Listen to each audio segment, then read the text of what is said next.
Değerli dinleyicilerim, hikayemizin heyecan dolu 4. bölümüne hoş geldiniz. İyi dinlemeler. Baba, defalardır kendimi üniversitedeki evimde, kendi odamda görüyorum.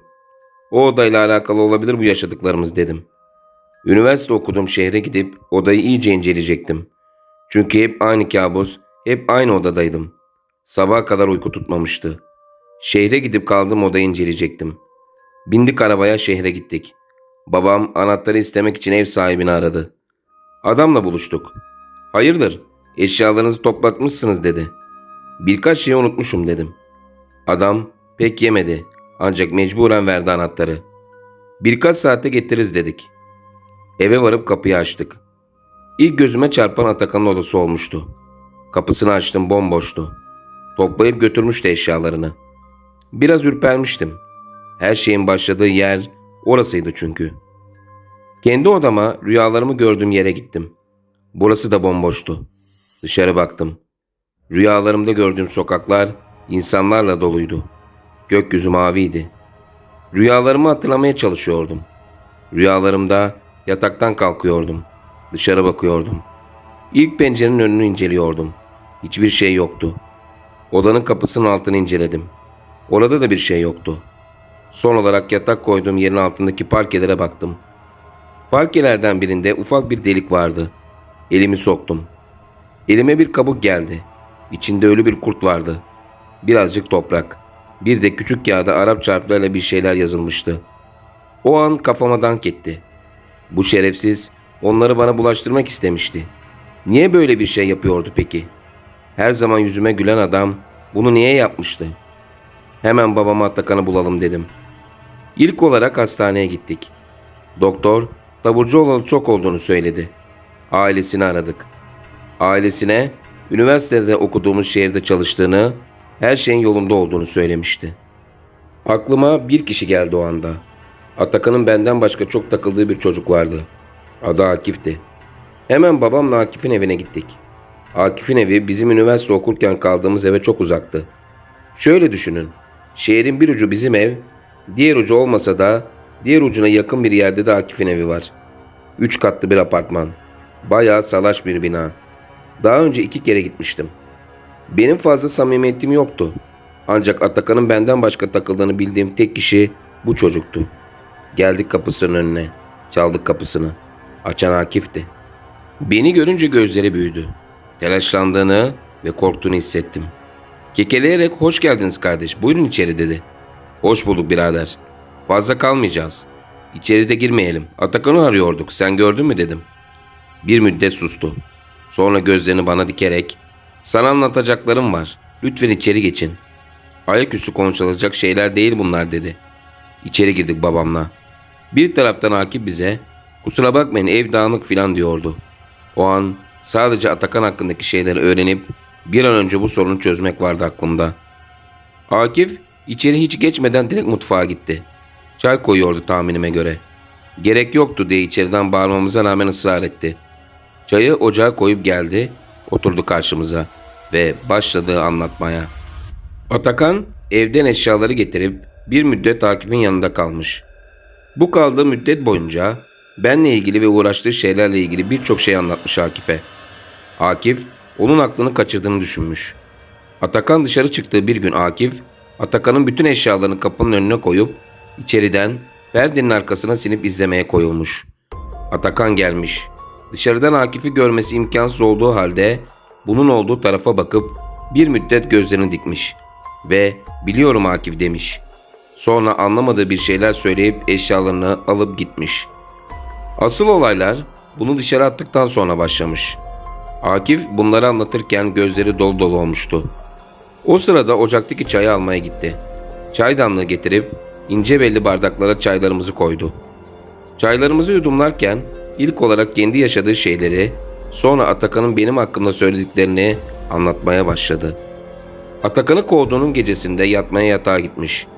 Pencereden bir tıkırtı duymuş. Bakmış pencereye, kimse yok. Pek bu tür şeylere kafa yormadığı için üstünde durmadan tekrar uyumaya koyulmuş. Ancak kısa süre sonra tekrar pencereden ses gelmiş. Gitmiş pencerenin önüne. Açmış camı. Kimse yok. Sonra camı kapatmış. Banyoya elini yüzünü yıkamaya gitmiş. Aynaya bakarken anında bir şey görmüş. Bunun birkaç saniyelik bir şey olduğunu söylüyordu. Arapça bir şey yazıyormuş. Hür gibi siyah bir şeyden yazılmış. Gözünü kapatıp açtığında hiçbir şey yazmıyormuş.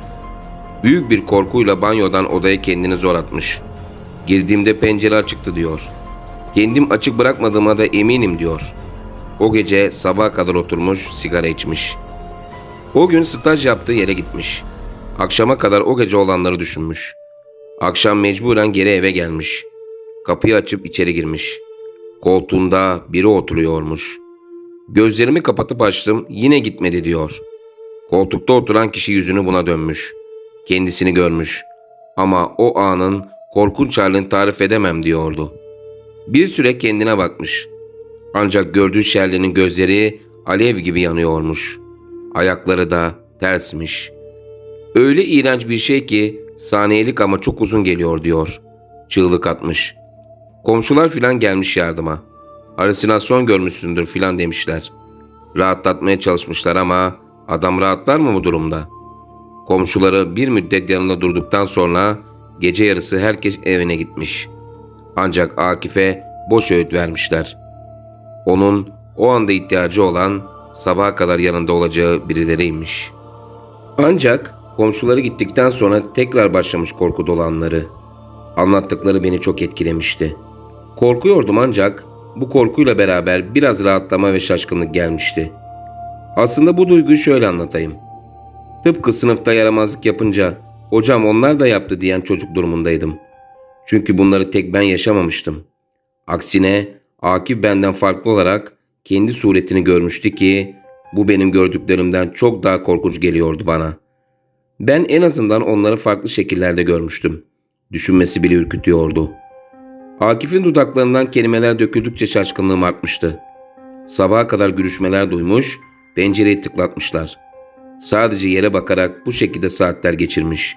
Bunu anlamak zordur. O anda titreyip yere bakmaktan başka bir şey yapamıyor, dışarı çıkamıyordu. Zira dışarıdan cama vuruyorlar, kaçacak yer de yoktu. Bunları duyunca o an aklıma Atakan'ın Akif'e de bir şeyler yapabileceği gelmişti. Akif, yattığın yeri görebilir miyim dedim. Gittik beraber yatak odasına. Parkelere baktım. Hiçbir şey yoktu. Pencere kenarlarında da bir şey yok. Lakin dolabının arkasında kalan duvarın gözükmeyen kısmının en altında bir delik vardı. Deliğe elimi soktum. Bir kabuk ve içinde benim üniversite okuduğum şehirdeki evimden çıkan şeylerin aynısıydı. Akif'le babam şaşkınlık içinde bana bakıyordu. Salona gidip oturduk. Babam ve Akif'e aynı şeyi benim üniversite okuduğum şehirdeki yatak odamda da bulduğumu söyledim. Anlamını bilmiyorduk. Ancak iyi bir şey olmadığı aşikardı. Peki Atakan neden bunu bize yapıyordu? Akif onu evden kovduktan sonra hiç eve girmemişti. Bunu ne zaman oraya koymuştu? Demek ki Akif'e de iyi davranıyor ancak arkasından iş çeviriyordu. Yani onu evden kovmadan oraya koymuştu. Atakan'ın bana olanların en büyük suçlusu olduğunu düşünüyordum ki bu düşüncemde de haklıydım. Belki onların çocuklarını öldüren bile ben değildim. Benim üzerime suçu atan da Atakan olabilirdi. Bu düşünceleri sakin bir zamanda düşünmek için kafamdan kovup sadede geldim. Akif'e Atakan'ın nelerden bahsettiğini sordum. Bir kitaptan bahsetmiş Akif'e. Tahminime göre bana verdiği kitaptı bu. Kitabı bulması gerektiğinden, isterse Akif'in de onlara katabileceğinden bahsetmiş. Benim kötülük yaptığımı, kendisine ihanet ettiğimi söylemiş. Bunlar Akif'in dudaklarından döküldükçe şaşkınlığım artıyordu. Zira ben ona bilerek ve isteyerek hiçbir zaman kötülük yapmamıştım. Nereye gidebileceği hakkında hiçbir fikrim var mı dedim. Akif de nerede olduğunu bilmiyorum dedi. Ancak onu bulmadan bunlardan kurtulmam imkansız gibi bir şeydi. Akif'e boynumdaki hocanın bana vermiş olduğu muskayı çıkarıp verdim. En azından sana yaklaşmazlar dedim. Çay için teşekkür edip babamla beraber Atakan'ı aramaya çıktık. Çıktık Akif'in evinden. Kapıda durduk. Babamla birbirimize bakıyorduk. Nereye giderdi bu adam? Bir müddet öncesine kadar ilişkimiz çok iyiydi. Yediğimiz içtiğimiz ayrı gitmezdi. Ancak son zamanlarda sadece odasında takılan bir adamdı. Benden başka görüştüğü tek kişi Akif'ti. O da bilmiyordu yerini. Ancak gidebileceği bir yer daha vardı. Bilardo salonu. Arada gidip bilardo oynardık. Belki evden ayrıldıktan sonra gitmiştir ümidiyle babamla bilardo salonuna gittik. Memdu abi vardı oranın sahibi. Selamlaştık. Atakan yok mu dedi bana. Tam üstüne bassın abi dedim. Ben de onu arıyorum. Hiç geldin buraya? Yok koçum. En son senle gelmişti dedi. Birazcık olan ümidim de silinmişti. Koskoca şehirde nasıl bulacaktım Atakan'ı? Bir şeyler için demesine teşekkür ile karşılık vererek çıktık mekandan. Çaresizce eve dönecektik artık. Babamın telefonu çaldı. Arayan annemdi. Atakan bizde. Görüşmesi gerekiyormuş dedi. Babam tamam hemen yola çıkıyoruz dedi ve kapattı telefonu. Onu kaçırmamalıydık. Balığı ürkütmemeliydik. O an korkuyla dolu bir şaşkınlık aldı başını yürümüştü. Bu evreyi atlatınca hemen eve doğru yardırıyorduk babamla. Birbirine yakın sayılabilir şeylerdi ancak arada yine de birkaç saatlik mesafe vardı. Aklımda tilkiler dolaşıyor, bu düşünceler arasında kurtuluş yolumu kaçırmamak için çırpınıyordum. Nihayet eve vardık. Merdivenleri koşarak çıktım, kapıyı açtım ve eve girdim. Annemle Atakan oturmuşlardı. Annem çay getirmiş içiyorlardı. Atakan son derece efendi biri gibi oturmuş, iyi aile çocuğu edalarında çayını yudumluyordu. Bense ayakta böyle mal gibi buna bakıyordum. Oturdum yanına. Buraya niye geldin dedim. Sende bir emanetim vardı. Onları almaya geldim dedi. Hayır, bende emanet falan yok. Almadım onları. Orada duruyordu dedim. Ayağa kalktı. Tamam öyleyse dedi. Nefret dolu bir bakış attı bana ve kapıya yöneldi. Tuttum omzundan. Nereye gidiyorsun birader? Otur bakalım dedim. Aradığım burada değilse başka yerlerde arayacağım dedi. Dur bakalım. Önce bana hesap vereceksin. Her şeyi baştan anlatacaksın. Bana neler yaptığını söyleyeceksin dedim. Annemle babam endişeli gözlerle bizi izliyorlardı. Tamam dedi. Tekrar oturdu yerine. Özel konuşabilir miyiz? Müsait bir yer var mı dedi. Gel üst kata çıkalım dedim. Çıktık üst kata. İlk sorumu sordum. Yatağımın altından çıkan neydi? Aynısından Akif'in evinde de buldum. Bize neden bunu yaptın dedim. Gözlerime dik dik baktı.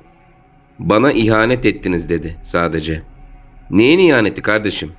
Yediğimiz içtiğimiz ayrı gitmezken bu yaptıkların nedir senin? Sen bu işlere, bu illetlere nereden bulaştın? Sen böyle biri değildin dedim. Duymuyordu sanki beni. Sadece kendi anlatacaklarını düşünüyor gibiydi.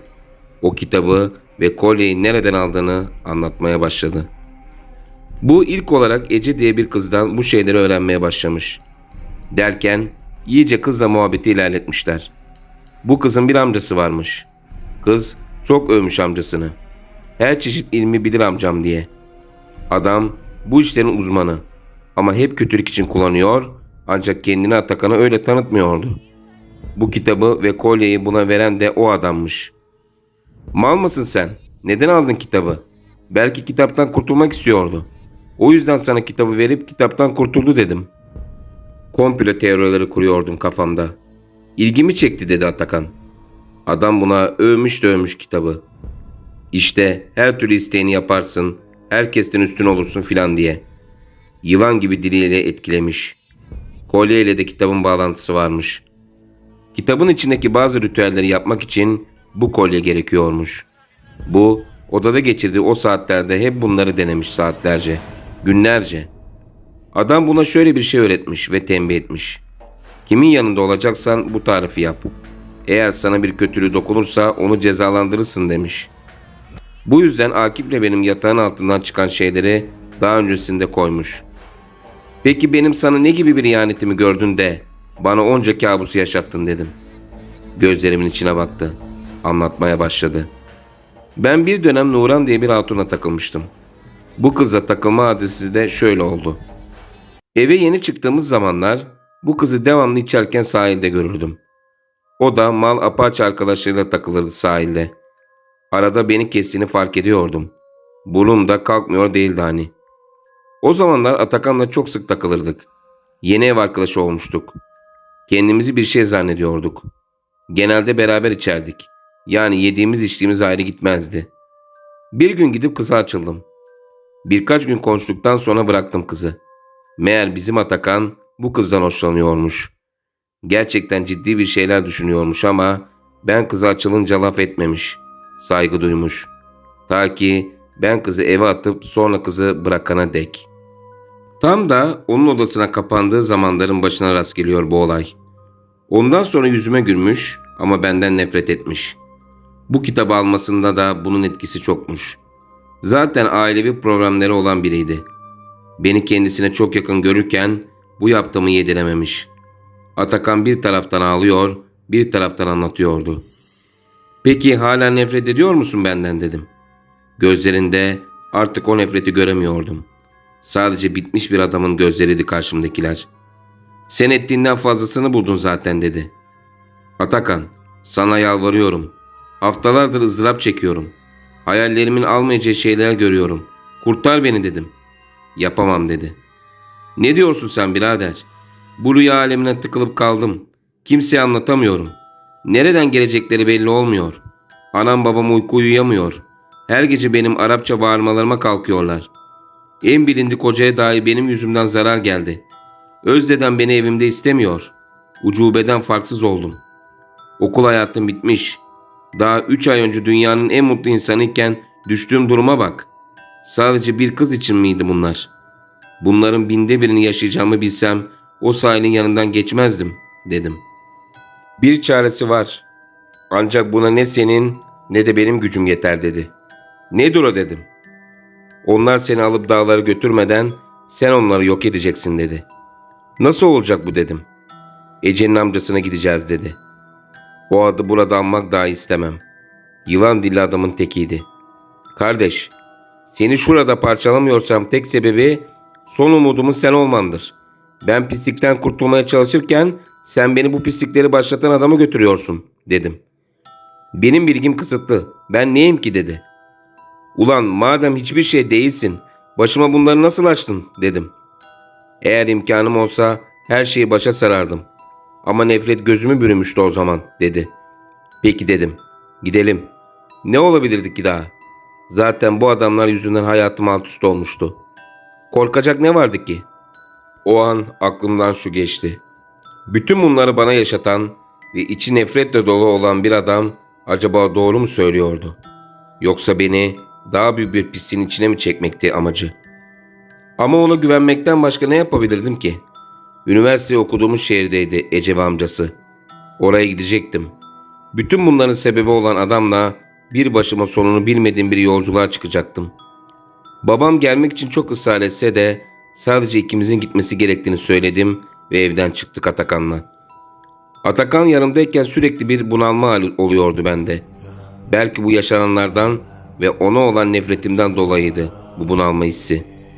Belki de yine işin içinde başka şeyler vardı. Artık her şeyden şüpheleniyordum. Çünkü gördüklerim ve yaşadıklarım kolay şeyler değildi. Üniversiteye vardık. Okuduğum şehre gittik. Bir iş hanına geldik. Eski püskü, pis bir iş hanıydı. 2 kat çıktıktan sonra bir kapının önüne geldik. Atakan burası dedi. Sadece isim yazıyordu. İçeri girdik. Adam Atakan'ı görünce ters ters baktı. "Bir sorun mu var?" dedi. Atakan bir taraftan bana bakıyor, yan yan bir taraftan da adama bir şeyler anlatıyordu. Adamın internet sitesi dahi vardı. Medium bilmem ne diye geçer. İfşa yasak diye, bir de böyle pisliklerden uzak durun diye vermiyorum adını. Adam sonra bana baktı. El hareketleriyle "Gel bakalım buraya," dedi. Adamın yüzüne bakmak bile insanın içine bir ızdırap veriyordu. Yavaş yavaş vardım yanına. Kurtuluşum mu olacaktı yoksa zaten battığım bu aleme en dibe kadar beni çeken biri mi olacaktı bu adam, bilmiyordum. Bu Ece'nin amcası olacak adam sorular soruyordu bana. Yaşımı filan sordu. Cevap verdim.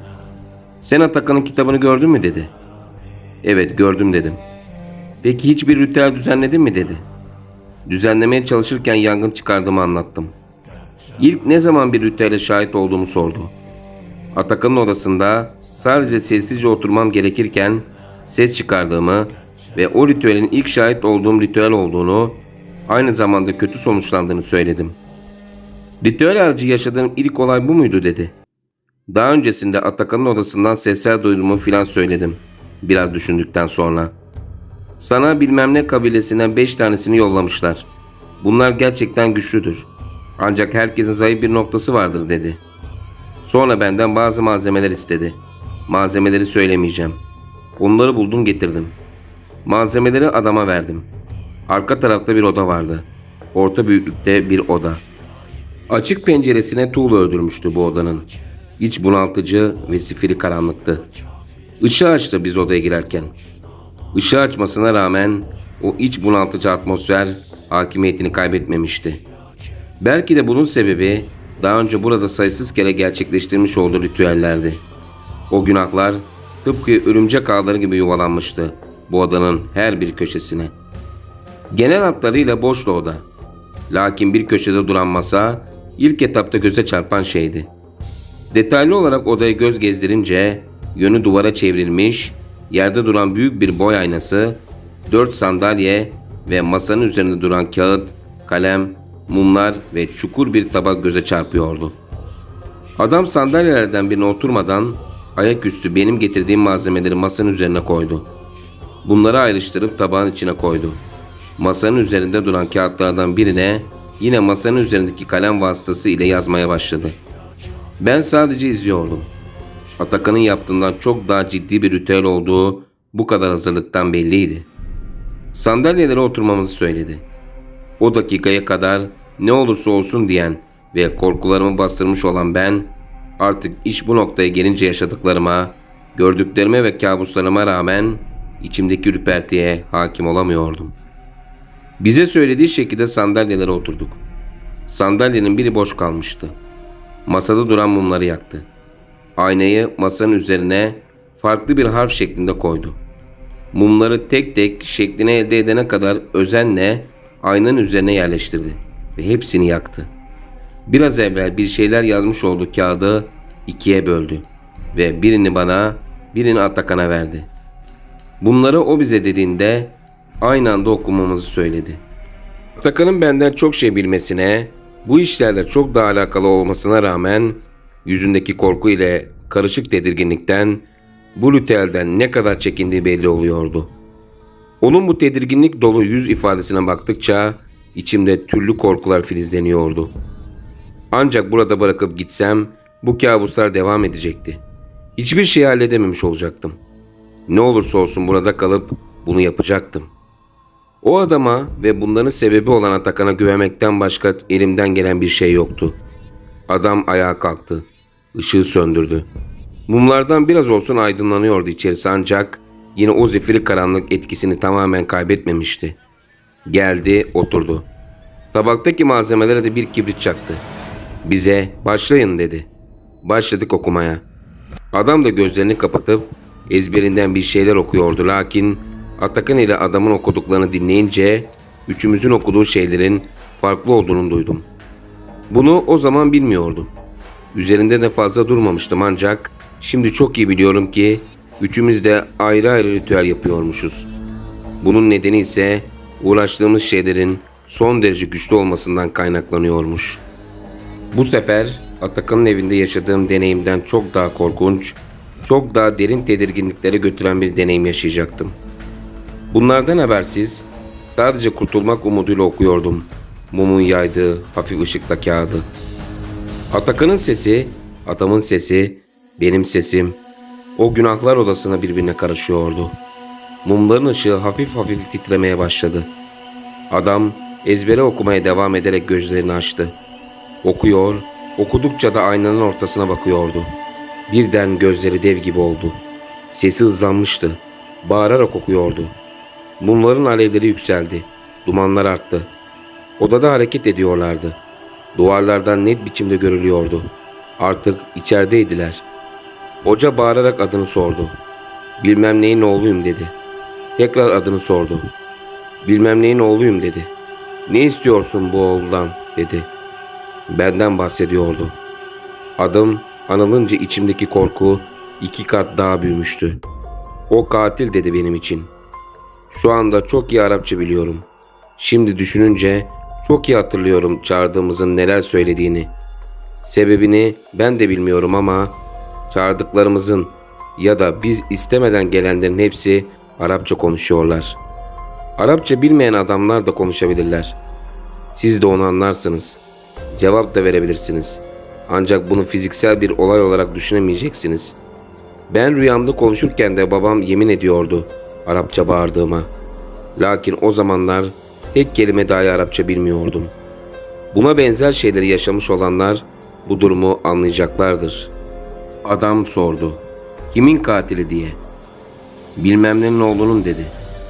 Her yeri kapalı odanın içinde bir rüzgar geziyordu sanki. Belki sadece bana öyle geliyor diye düşünürdüm. Bunu son zamanlarda gördüklerimden sonra. Ama mumların ateşinin bir o tarafa bir bu tarafa sallanması bunu kanıtlar nitelikteydi. Uğultular geliyordu. Duvarlarda zaten gölgeler hareket ediyordu. Kanıtlı eğer öldürdüyse dedi adam. Kolye takan Ademoğlu çocuğumuzu öldürdü dedi. Atakan'ın bana verdiği kolyeden bahsediyormuş meğer. Atakan denen şerefsizin kolyeyi bana vermesinin içine benim resmimi koydurmasının da sebebi buymuş. Adam bana baktı. Sen mi öldürdün dedi. Hayır, bilerek ve isteyerek öldürmediğime yemin ederim dedim. Adam gözlerini tekrar aynaya çevirirken ağzımdan o cümle pek istemeyerek de olsa çıktı. Atakan yaptı bunu dedim. Atakan bana baktı. Gözleri kocaman olmuştu. Ama nefretle bakmıyordu bana. Sadece korkuyordu. Korktuğu ben değildim. Çağırdığımızdı. Adam Atakan'a döndü. Doğru mu bu dedi. Atakan hiçbir şey demedi. Yalan da demedi. Ben öldürdüm de demedi. Adam hemen size verdiğim kağıtları okuyun tekrar dedi. Kendi de okuyordu ezbere. Okumaya başlayınca yalancı dedi çağırdığımız Şerli. Adam aynanın üzerine iyice eğildi. Yüzü aynaya değiyordu. Bağıra bağıra okuyordu. Sadece yalancı diyordu çağırdığımız Şerli. O gün yaptığımız şey ve okuduklarımız ona, gelen Şerli'ye çocuğun katilini vereceğimize dair bir çağırma şekliymiş. Yoksa gelmezlermiş. Ondan dolayı adama yalancı diyordu. Çünkü katili vermeyi sözlerle taahhüt ediyor ancak çağırdığını geri yollamaya çalışıyordu. Bize de bu yüzden kağıtları okuyun diyormuş. Adam okuyordu, biz okuyorduk. Lakin sadece yalancı diyordu ve gitmiyordu. Birden adam sustu. Birdenbire çenesi kilitlenmişti sanki. Aynaya yüzünü dayamış, bağıra bağıra okurken sadece aynaya bakıp susmuştu. Biz çağırdığını tekrar gönderdiğini düşündük. Sadece adamın yüzüne baktık. O sırada ayna ince bir şerit halinde çatladı. Adamın elleri istemsizce hareket ediyordu. Sanki içinde biri vardı ve kollarını omuzlarının arkasına götürüyor gibiydi. Oturduğu yerden yere çöktü. Kas katı kesilmişti. Kolları omuzlarının arkasına gidiyor, içinden biri ızdırap veriyordu. Çenesi öyle kilitlenmişti ki dişlerinin gıcırtısı duyuluyordu. Adam birden çığlık atmaya başladı. Alnında görünmez bir el küllerle bir şey yazıyordu. Ağır ağır ve derinden yazıyordu. Çünkü çığlıklar bunu gösteriyordu. Ama o kadar derinden bir çığlıktı ki bu derecede pislik bir adama dahi acıyorsunuz o anda. Biz çoktan okumayı kesmiştik. Olanları izliyorduk. Alnına yazdığı şey bitince gölgeler kayboldu. Rüzgar yok oldu sanki. Kalkıp hemen ışığı açtım. Adam yerde hareketsiz yatıyordu. Atakan benden daha çok korkmuştu. Zira alnında yazan şey okuyordu. Biliyordu Arapçayı. Yazılan şey de Arapçaydı. Atakan'a baktım. Adamın alnındaki yazıyı okuyordu. Ağzından çıkan kelime kefereydi.